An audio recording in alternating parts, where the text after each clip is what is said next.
Ellie received a text message that changed her life. Her friend was inviting her to be a volunteer teacher in a place she had never heard of before, CHUUK, a small island in Micronesia.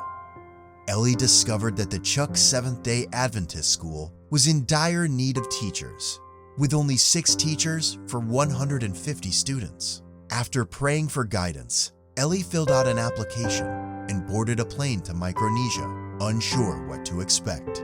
Upon arrival, Ellie was struck by the contrast between CHUUK's modern appearance and the hold that traditional spiritual beliefs still had over the people. She even heard a story about a possessed boy staring off into space and not acknowledging anyone.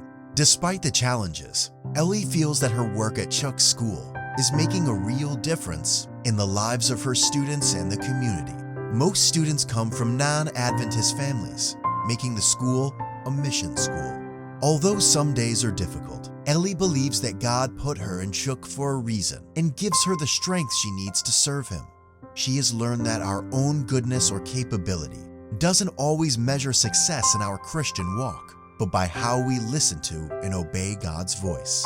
Through Ellie's experience, we can see that God is calling each of us to stretch our faith on behalf of His end-time mission, whether that means going where He calls us or returning to Him tithes and promise, which is our regular and systematic offering. The promise offering is not motivated by feelings, sympathy for missionaries and ministries, or even because there is a need or a good project. Promise offering is a regular offering because it is given as frequently as we receive a financial blessing or income from Him.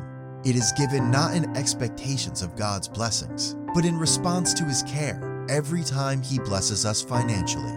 Promise offering is systematic because it is given under the proportional system.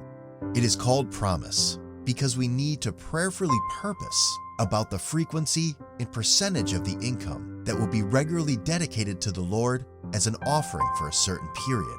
Then we may renew that percentage-based vow when the period is over, proposing the same or a different percentage. Following Ellie's commitment to God's mission, you may ask God in prayer now which percentage of your income He is inviting you to return to Him regularly and systematically as your promise offering. By returning regularly and systematically your tithe and promise offering, you'll partner with Him in preaching His final message to every nation, tribe, and tongue before He comes.